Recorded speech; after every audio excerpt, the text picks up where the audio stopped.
Now, you're in Houston. You've chosen Dallas. Yes. What's up with that? Well, I want to be close to SMU. I got it. And that's where our, policy center / library / archives are going to be.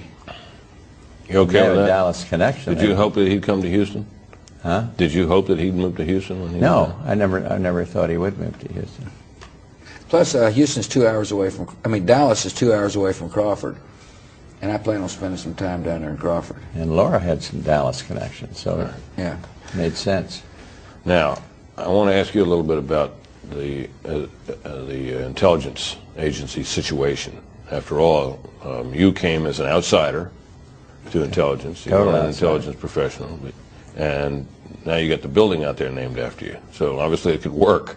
Your thoughts about not the Panetta nomination or the Panetta selection specifically, but about the general idea of what it takes to be to run the intelligence agency effectively. I heard what the president said in his interview with you, and I agree with that. There's so many outstanding people there. And so I went in there at a time the agency was under tremendous fire. The Pike report and the Church report, and they were just decimating the morale of the agency. So I viewed my job not to learn all the tradecraft, but to defend the quality and the character of the agency and the people there. And that was perhaps an easier assignment than knowing all about every intrigue of intelligence. But all I hope is that whoever goes out there goes with confidence in the CIA and the people around CIA. They're good people. More PhDs than many universities and many different disciplines. And everybody just thinks it's kind of a James Bond operation. And so I think that whoever assumes that job, and I've had great confidence in the president's pick, will express confidence in the agency and the people that make it up. Talk a little bit, if you will, about this relationship among people who are in or have been in this remarkable job. It's a pretty exclusive club, and I know you had a lunch this week to bring them together with the president-elect. But what is that atmosphere like among former presidents? Are all the old political differences aside? Is that all over with? I think so, and I think everyone is a member of that club realizes there can only be one president. He's not going to be turning to you every day saying, "What do I do now?" You read a lot of kind of intellectual books. Well, what we need is advice, formalize the advice of former presidents.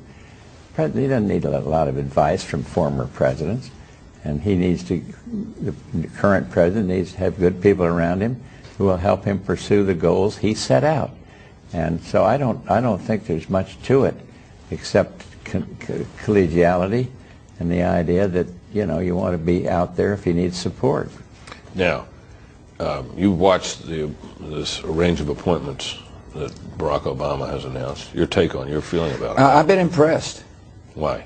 Well, because one, he showed decisiveness. Two, he has picked people that are capable and competent people. And I think he's had a very good transition. And frankly, I think Josh Bolten, my chief of staff, and the people that work here in the White House have also had a good transition because they have reached out to the president-elect's team at all levels. And the message is, we want there to be a seamless move from us leaving and you coming in, and we want you to succeed. And so I've been very pleased with what I've seen over since the election. You agree with that? Yes, totally. Totally. And if I didn't, I wouldn't tell you. Same policy. Well, look, this is very like you, and like you as well, to refrain from comment on the other political figures, the incoming president, and so on. Why? Well, why be out there looking like you're carping and criticizing and know everything? I mean, I've heard what the president said about President Obama, President-elect Obama, and I feel the same way. Support him where you can. And don't go out there criticizing and carping. You look small yourself, for one thing, but that's not the main reason. The main reason is you need support. And if it's something you disagree with violently, sit on the sidelines and shut up. There'll be plenty of opportunities for people to carp, trust me. I mean, this is yeah. a job that, I know as Dad knows as well as anybody, it's you'll get plenty of opinions when you're the president, and you'll get plenty of flattering statements, and you'll get your fair share of not so complimentary comments. I also remember what it was like to have people disappoint you. I mean, you'll be picking up the newspaper and reading comments from people that you just say, well, I just can't believe that person would be, it's kind of not respectful of their own office, much less yours, to call those kind of names. And that, to me, that has been the biggest disappointment in the political process up here. There's been this kind of bitterness by a few people to the point where they don't want to have a logical discussion or a civil discussion about policy. They just want to tear you down.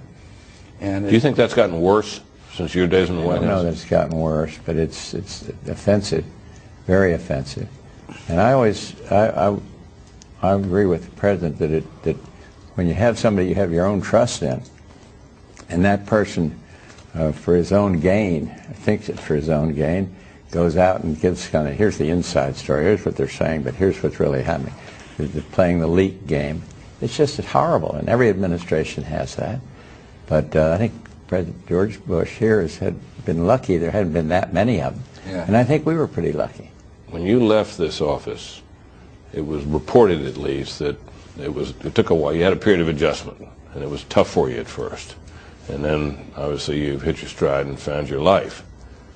And how was that, and what advice do you have for your son as he embarks on a similar experience? Well, looking back, lo, those many years, I don't remember it being extraordinarily difficult. I mean, I felt unfulfilled agenda, for example. Right. I felt things I'd like to have done. But once you got back to Texas, it wasn't difficult at all. You just start in a new life. And part of mine was built around our library at Texas A&M, and just as the way he's looking forward to having his library, you get a lot of strength from there. You bring a lot of people there to talk. So it's not that difficult. his advice was come back to Texas, but he didn't need to give it, because that's exactly where we're headed. Yeah, people hover around Potomac River with the senators or congressmen that have been defeated. They better go home. That's what I think. Gentlemen, thank you very much sir. for doing